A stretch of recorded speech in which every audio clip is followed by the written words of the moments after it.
Isang magandang araw po sa inyong lahat, mga minamahal kong mga kapatid sa Panginoon.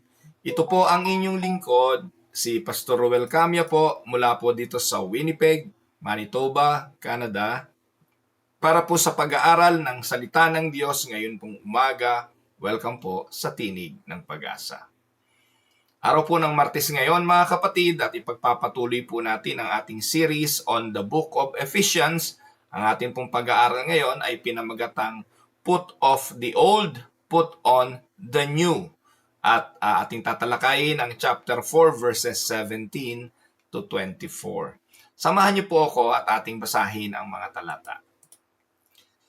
So I tell you this and insist on it in the Lord, that you must no longer live as the Gentiles do in the futility of their thinking. They are darkened in their understanding and separated from the life of God because of the ignorance that is in them due to the hardening of their hearts. Having lost all sensitivity, they have given themselves over to sensuality so as to indulge in every kind of impurity, and they are full of greed.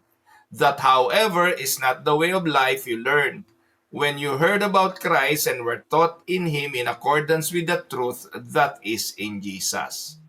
You were taught with regard to your former way of life to put off old self, which is being corrupted by its deceitful desires, to be made new in the attitude of your minds, and to put on the new self, created to be like God in true righteousness and holiness. Pagpalain nawa ng ating Panginoong Diyos ang pagkabasang ito ng kanyang mga banal na salita na sa araw na ito ay ating pagbubulay-bulayan. Kahapon po, tinalakay natin ang topic na walking worthy of our calling. Nagsimula po tayo sa chapter 4 ng mga praktikal na pagpapayo ni Apostol Pablo sa mga kapatiran sa Epeso kung saan alam naman natin na yung Ephesians ay Gentile community. Hindi po sila kabilang doon sa Jewish believers na mga Hudyong na-convert, kung hindi sila ay mga Gentiles na na-convert. Ipinaalala ni Apostol Pablo ang kabutihan at ang biyaya ng Diyos ng pagbibilang sa mga hentil sa pagiging mga pinili ng Diyos para sa kaligtasan. At dahil sa kanilang pagiging kabilang na sa kaligtasan, sinabi ni Apostol Pablo sa ating pag-aaral kahapon na lumakad tayo ayon sa karapat-dapat na pagkatawag sa atin. Walking worthily of our calling. Yun po yung kahapon, at kung hindi nyo po napanood, pwede nyo po itong panoorin sa Facebook. May 1 buwan lang po yan na pwede dyan ayon sa Facebook guidelines. At pwede nyo pong puntahan sa YouTube channel ng Tinig ng Pag-asa kasi hindi po yun nabubura. Ang lahat ng broadcast natin dito, naiipon at nakasave po yun sa Tinig ng Pag-asa YouTube channel. Doon nyo na lamang po ito matatagpuan kasi every month, binubura na ito ng Facebook. So, bilang pagpapatuloy ng ating pag-aaral ngayon, ay binanggit naman ni Apostol Pablo pagkatapos niyang hamunin ang mga taga-Epeso to walk worthily of their calling, ngayon is to put off the old and put on the new. Kaya gaya ng aking binanggit, yung first 3 chapters of the book of Ephesians may kinalaman sa theology at sa doctrine. Yung the next verses naman, chapter 4, 5, and 6, ay may kinalaman sa practical ways of living. Sa pamumuhay Kristiyano, o yung tinatawag po itong Christian living, o sa iba ay sanctifying way of living. So anong theme ng chapter 4, verses 17 to 24? Ang theme nito ay the transformative power of the gospel and calls believer to walk in holiness, forsaking their old life and embracing the new self in Christ. Ito ang tema. Yung kapangyarihan ng ebanghelyo na bumago sa buhay ng mga tao at tawagin yung mga binago na lumakad sa kabanalan at kalimutan na ang lumang pagkatao at yakapin ang bago. Ito yung theme ng ating pag-aaral ngayon. So here we can see that the Apostle Paul shifts from theological truths, again, chapter 1 to 3, to practical application, chapter 4 to 6. And after urging unity in the church na pinag-aralan natin kahapon, he now focuses on the believer's walk. A life distinctly different from the walk of the world. Sinabi po rito ni Apostol Pablo na hindi na natin pwedeng lakaran ang dating buhay sapagkat ang na kay Kristo ay bago ng nilalang. Amen po ba mga kapatid? Imagine ninyo ang isang tao na lumabas ng bilangguan. Siyempre, pag lumabas na siya ng bilangguan, mamumuhay na siya ng panibagong buhay. Hindi naman po pwede na paglabas niya ng bilangguan, suot-suot niya pa rin yung uniform o kasuotan ng isang bilanggo. He will change first his clothing. At ang pagbibihis na yon ay distinction na he no longer a prisoner and he is no longer carrying and will live the prisoner's life dahil siya ay isa ng malaya. So that is what it looks like when Christian lives like the world. Para tayong bilanggo, lumaya na tayo pero suot-suot pa rin natin ang uniforme at ang pagkatao ng isang bilanggo. Mamumuhay na tayo sa laya, mamumuhay na tayo ng isang bagong buhay, at mamumuhay tayo ayon na sa kalooban ng ating Panginoong Hesukristo. Amen po ba mga kapatid? So kaya po, anong unang hamon ni Apostol Pablo, papaano natin tatanggalin ang lumang pagkatao at mamumuhay ng isang bagong pagkatao? Ang sabi ni Paul sa verses 17 to 19, walk no longer as the Gentiles walk. Tayo po ay nasa mundong ito. Hindi naman tayo po pwedeng lumayas at pumunta agad sa langit. Tayo po ay nasa mundong ito, mamumuhay tayo rito, magtatrabaho tayo rito, mamimili, kakain, gagawin ang mga bagay na dapat nating gawin habang nasa mundong ito, hindi tayo pwedeng maglaho agad. At hanggat buhay tayo, kasama natin ang mundo. Pero ang hamon ni Apostol Pablo, bagamat tayo'y nasa mundo, kasama natin ang Gentile people at kasama natin ang mga tao ng mundong ito, pwede tayong mamuhay ng kakaiba sa takbo ng mundong ito. Amen po ba mga kapatid? Siguro po viral ngayon, no? yung si Awit Gamer, yung kapatid ni Wamos. Kilala niyo po yun, si Wamos, no? Sikat na sikat yung magkapatid na yan. Viral ngayon kasi po itong si Awit, no, yun ang pangalan niya, natalo daw sa casino. Sikat to sa Pilipinas 69 million. At alam niyo po ba, 69 million na ipatalo niya sa casino. Kahapon napanood ko yung kapatid, yung si Wamos. Nagkukwento siya at ikinukwento niya papaano nalulong yung kanyang kapatid sa casino. At alam niyo po ba, yung isang nagkakasino na adik at lulong sa kasino, nang eengganyo pa ng iba na sumama sa kanya at sumali sa kanyang kinahihiligan. Kaya maging si Wamos, nagpapatotoo siya, niyakag din siya ni Awit na magkasino. Mabuti na lamang, nakaiwas siya.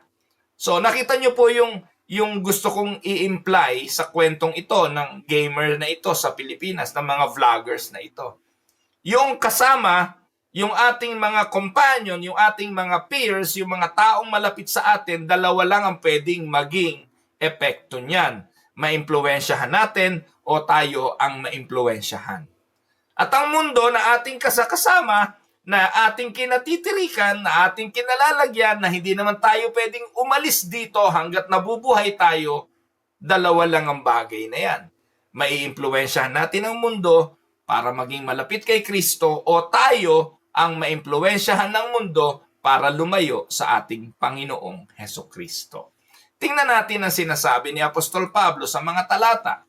So I tell you this, again, referring to the believers sa Epeso, and insist on it in the Lord, so that you must no longer live as the Gentiles do in the futility of their thinking. They are darkened in their understanding and separated from the life of God because of the ignorance that is in them due to the hardening of their hearts. Having lost all sensitivity, they have given themselves over to sensuality so as to indulge in every kind of impurity, and they are full of greed. So dito po mga kapatid, makikita natin ang isang utos. Hindi ito pakiusap, hindi ito advice. Ito po'y command with authority. Paul says, in the Lord, no? I tell you this and insist on it in the Lord. As if the one who is talking here is not the apostle but the Lord himself. Ang sinasabi niya, sinasabi ko to sa inyo, not merely an advice but divine instruction. Huwag kayong gumaya sa takbo ng sanlibutan, huwag kayong gumaya sa buhay ng mga hentil kasi sila ay tiyak na sa kapahamakan. They are darkened in their understanding. They are separated from the life of God. Kayong mga mananampalatayang iniligtas sa biyaya, makinig po kayo sa akin. Malinaw naman lagi na itinuturo ni Pablo na ang pagliligtas ng Diyos ay biyaya. Ang sabi niya sa aklat ng Epeso, yung buhay ng mga hentil, ang buhay din na nilakaran natin dati. Ang buhay ng mundong ito, ang buhay din na ating nilakaran nung tayo'y mga patay pa sa espiritu. Pero nung binuhay na tayo at tayo'y nakakilala na sa Panginoong Hesukristo, pinatawad sa ating mga kasalanan, tayo'y ginawang kabilang sa kanyang mga anak, hinahamon na tayo rito, not just a mere advice, but divine instruction na kailangan tayong mamuhay ng iba sa takbo ng mundong ito.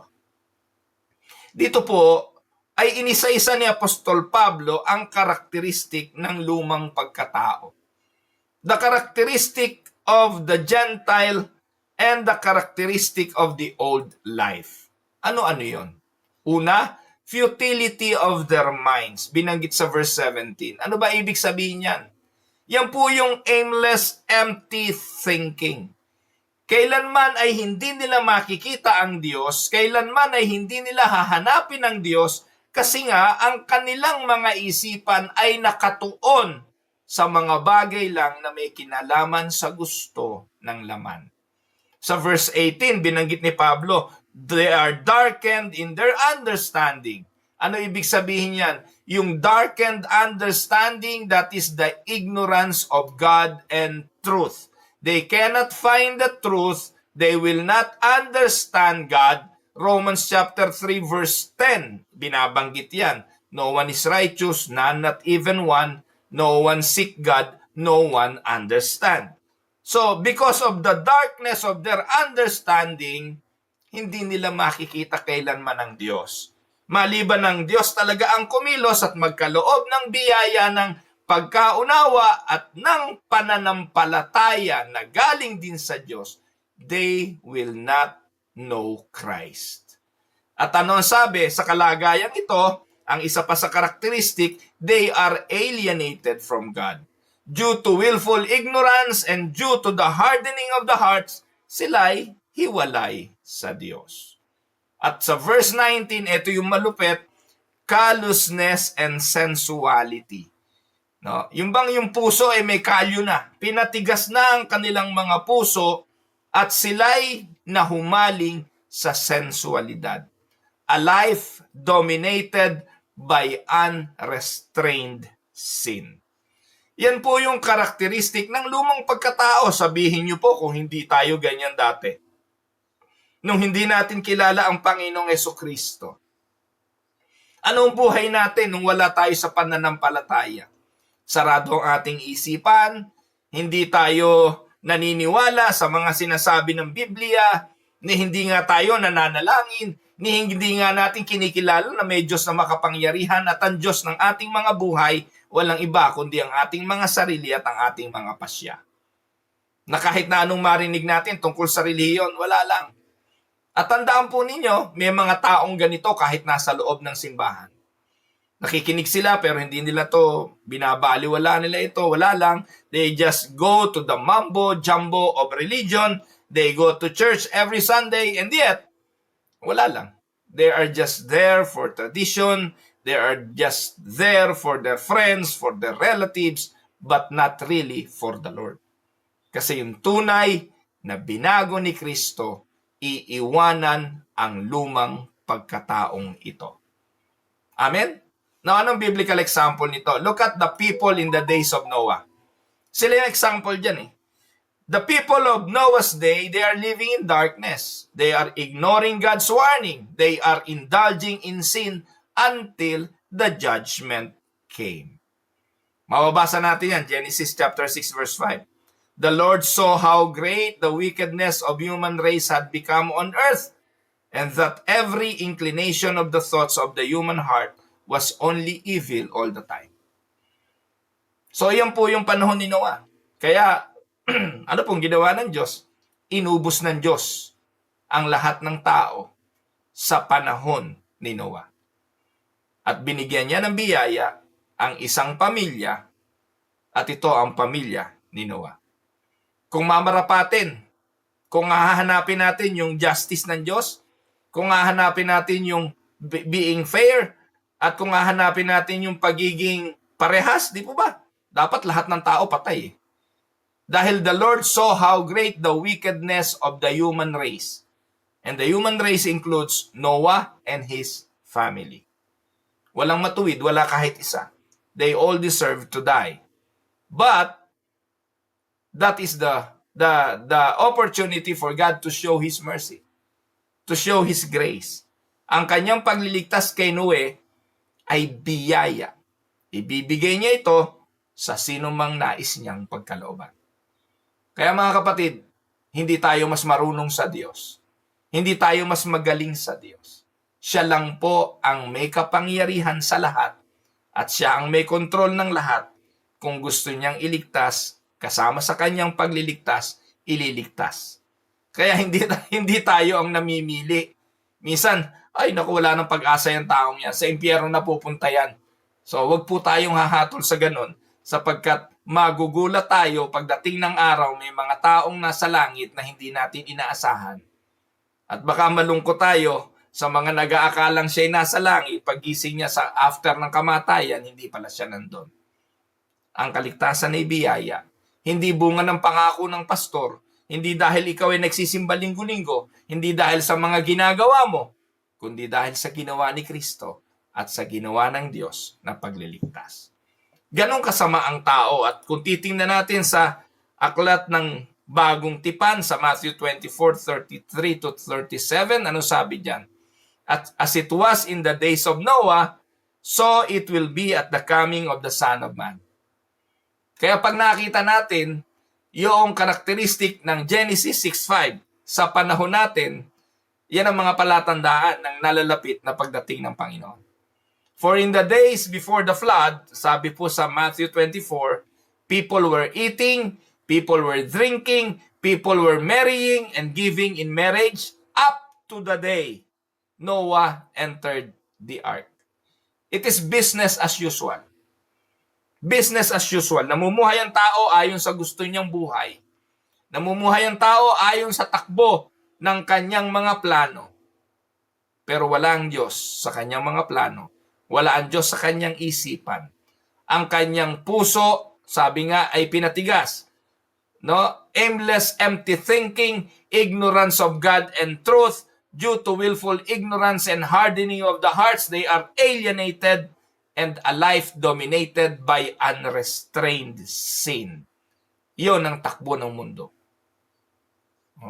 Kaya sabi ng Apostol Pablo sa mga taga-Epeso, mag-iba kayo ng buhay. Amen? So anong application nito mga kapatid? Today, society glorifies sensuality, self-centeredness, and moral relativism. But Paul says, you must no longer walk like that. Amen? Mag-iba kayo ng landas. Kaya minsan, hindi natin kaya na pigilin. May mga tao nagsisimba naman paglinggo. Pero pagdating ng Lunes, sa takbo pa rin ng sanlibutan. Umaate naman ng mga Bible studies. Pero pagdating ng Lunes at ng weekdays, balik pa uli sa imoralidad. Nagsisimba naman paglinggo, pero pagkatapos ng simba, balik uli sa mga bagay na malayo sa gusto ng Diyos. Amen? Kaya in application, sa mundo na kung saan ginoglorify ang self-centeredness, moral relativism, sensuality, ang sabi ni Paul, do not walk like that. Amen? Ngayon, ang tanong, saan tayo lalakad? Ang sabi ni Paul, the new life in Christ. Saan natin mababasa? Ephesians 4:20-24. Ang sabi diyan, that however is not the way of life you learn. Ano binabanggit diyan? Yung buhay na ng mga hentil. No? Sabi diyan, when you heard about Christ and were taught in Him, in accordance with the truth that is in Jesus, you were taught with regard to your former way of life to put off old self, which is being corrupted by its deceitful desires, to be made new in the attitude of your minds, and to put on the new self, created to be like God in true righteousness and holiness. Hindi po rocket science ito. Walang malalim na theology rito. Practical application lang ang gusto rito ni Apostol Pablo. Dati ang buhay nyo ay ganon, darkened. Ngayon, bago na kayo kay Kristo, huwag nyo nang lakaran yon at lumakad na kayo sa bago. Kaya ito po yung a radically different learning. Sabi diyan, it is not the way of life you learned. Ano yung bagay na natutunan when you heard about Christ? So ito yung radically different learning. Pag meron kayong isang bagay na natutunan na ubod ng ganda, gusto mo i-apply agad ito. Amen? Alam niyo mga kapatid, yung mga magsasaka, yung mga farmers, po, merong mga iba't ibang paraan ng pagpapalaki ng halaman. And there's a lot of ways. Dito po sa Canada, napaka-iksi lang po nung amin pong planting season dito eh. Maiksi lang. Meron po akong kaibigan dito, kapatid sa pananampalataya, si kapatid na Joji. Napakahilig din noon magtanim. No, kung paano yung mga bagay na tinatanim ko, yun din na itinatanim niya. And we share experiences. Pero kahit na po parehas yung binhi na binili namin, in fact ngayon, nagtanim siya ng harabilya, nagtanim din ako ng harabilya. Yung harabilya niya may bunga na, yung akin wala pa. Nagtanim siya na binigyan niya ako ng buto ng saluyot. Yung saluyot niya sumibol na, yung akin wala hanggang ngayon. Bakit? May iba't ibang klase ng paraan eh. Yung upo na binili namin, parehas. No? Hindi namumunga hanggang ngayon, walang bunga. Samantalang yung binili ko doon sa ibang lugar, ang dami na pong bunga. No? Pareho namang klase ng upo. Pero, bakit ganun? No?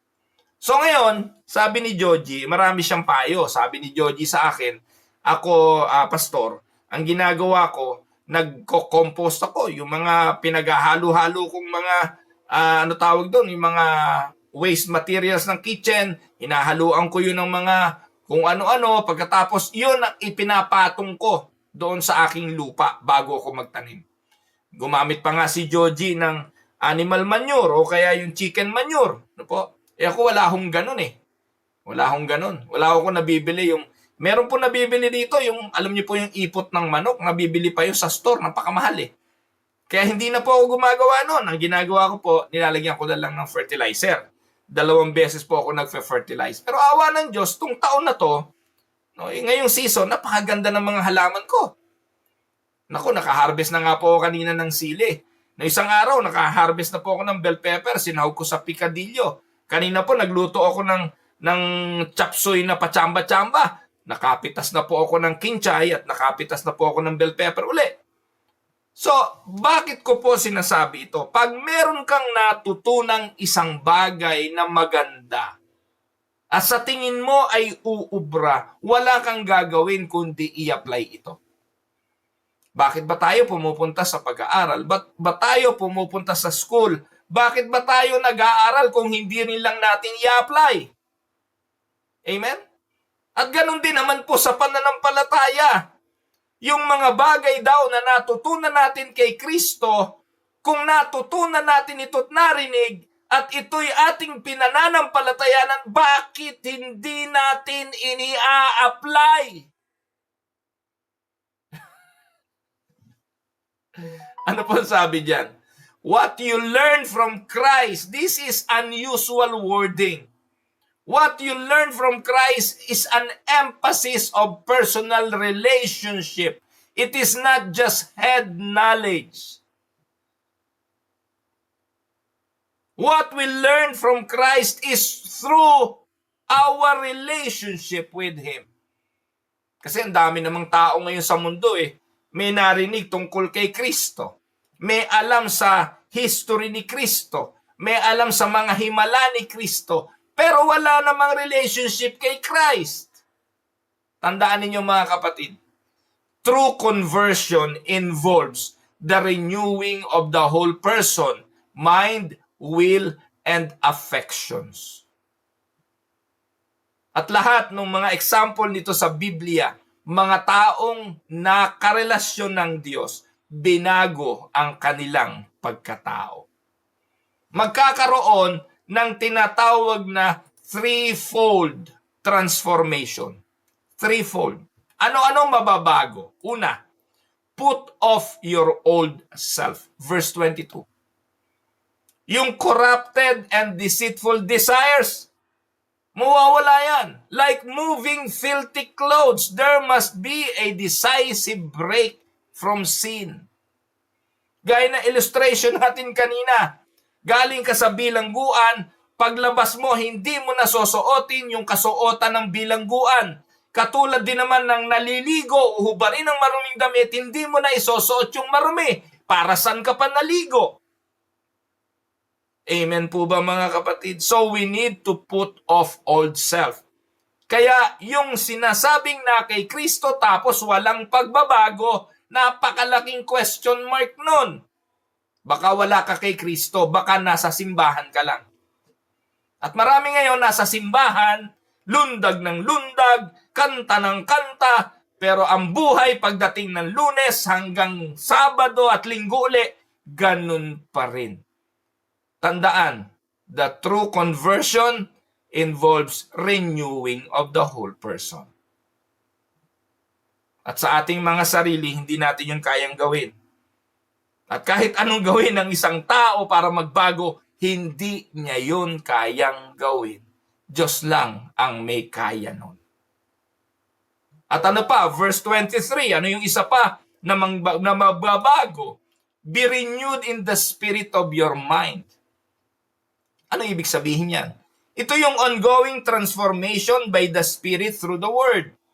Dati hindi naman tayo marunong magdasal, pero pag tayo'y na kay Kristo na, mag-iiba ang lengguwahe, mag-iiba ang communication, mag-iiba ang relationship. Yung mga dating kompanyon, iniiwasan na natin yon.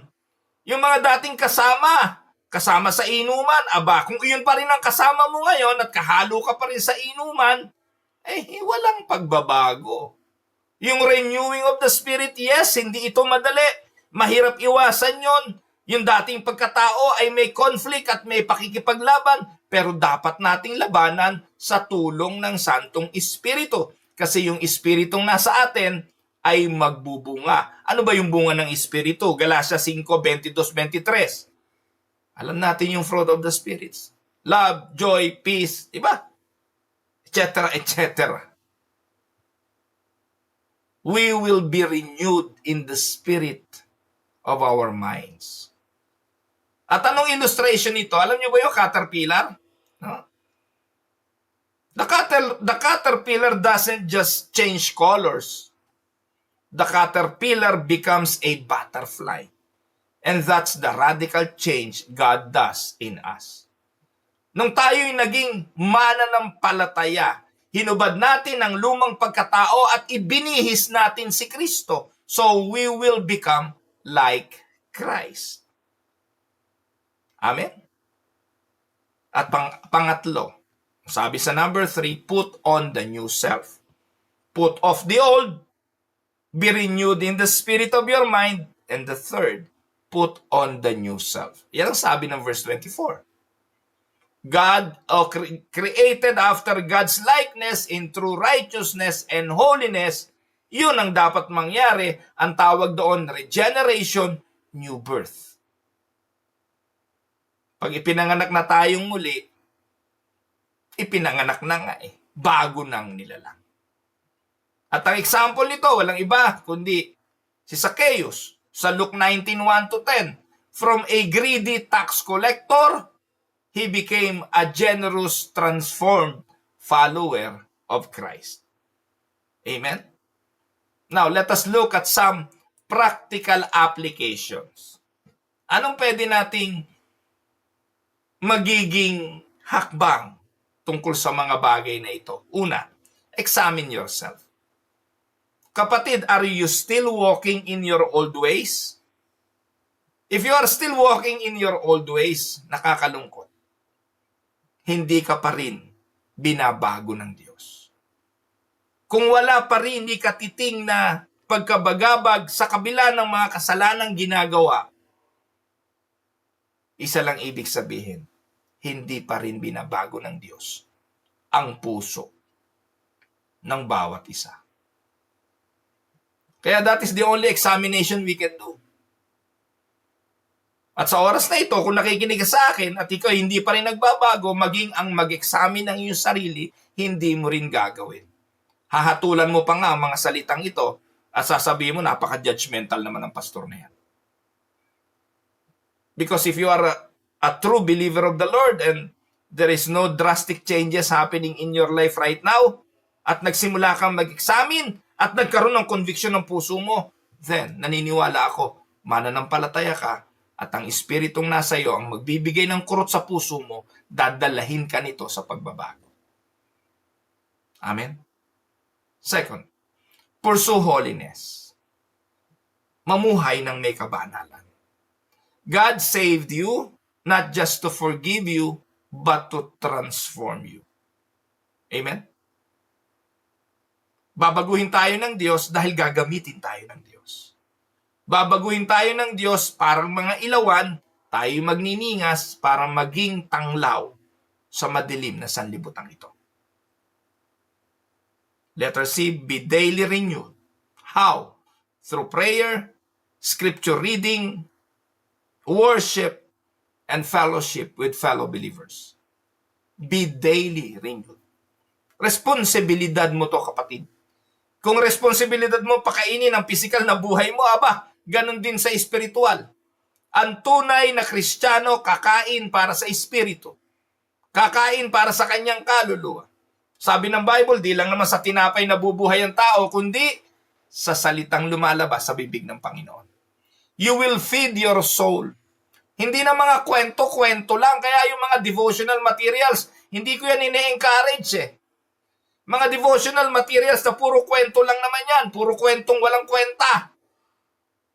Hindi yun ang salita ng Diyos. Maglalagay ng isang verse, pagkatapos magkukwento na. Iyan ang mga devotional Kaya ako, I don't want to write a devotional materials. I can do that. Kaya kong gumawa nun, mag-publish at ibenta. Yan ang gustong-gusto na marami ngayon But I discourage reading devotional materials na nabibili.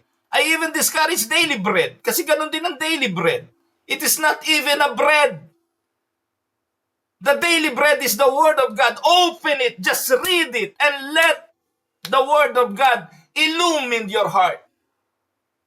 Tapos ngayon, ang gusto mga devotional, yung mga nakakatawa, mga kwentong kung ano-anong hindi naman totoo yung iba.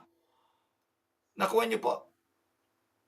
If you want really a daily bread, a manna from heaven, open the book, open the Bible. Ngayon, kung yung pagpunta nyo rito sa Tinig ng Pag-asa, isang oras halos na pakikinig sa tingin nyo pag-aaksaya, hindi ko po kailangan ng maraming tagapanood. Buksan na lang ninyo Bible nyo kaysa manood sa akin, kaysa makinig sa akin. Open the Bible. And if you are here waiting for my stories, waiting for the kwento, walang kwenta yung kwento ko, mga kapatid. Ang importante ay ang salita ng Diyos. We discuss the Word of God one verse at a time. Amen? Kaya, kung ang pinagtsatsagaan nyo ngayon, yung mga devotional, mga life journey, kunwari, hindi naman life journey, kundi kwentong kutsero, nag-aaksaya kayo ng panahon, hindi kayo lalago. Hindi kayo titibay. Matutuwa lang kayo habang nagkakape-kape na pinaniwalaan nyo, ay naku, salamat, nakabasa ako ng Bible, isang verse. But you will never grow. Nasa sa inyo po yung kayo naman ang magpapasya. And letter D, put on Christ. Let your identity be shaped by who you are in Him, not by who you used to be. Amen? Now, here are some reflection questions. Maiksi lang ang pag-aaral natin ngayon. Ilang verses lang. Reflection questions number 1. What specific old clothes or sinful habits or attitudes do I need to put off? Individual, tayo pong lahat. Ano yung mga suot-suot pa natin na dapat hinubad na? Mga ugaling suot-suot pa natin, taglay-taglay pa natin na dapat ibinasura na, ibinigay, tinapon na natin. No. Ano yun? In what ways is my thinking being renewed by God's Word? Saan paraan? How can I intentionally put on the new self each day? At panghuli, does my life show evidence of a break from the world and a walk with Christ? Amen? So closing exhortation, my dear brothers and sisters, we have not merely learned about Christ, we have learned Christ Himself. The gospel doesn't just cleanse our record, it transforms our lives. So let us walk in newness of life, displaying the holiness of our Savior in every area of our lives. Amen? Pagpalain po kayo ng ating Panginoong Diyos, samahan niyo po ako sa isang panalangin. Our sovereign Lord, our heavenly Father, we praise you for the truth of your word and the power of the gospel that calls us out of darkness and into your marvelous light. Salamat po for sending your Son, Jesus Christ, who do not only died to forgive our sins, but also rose again to give us new life. Ama, we confess that at times we still cling to the old self.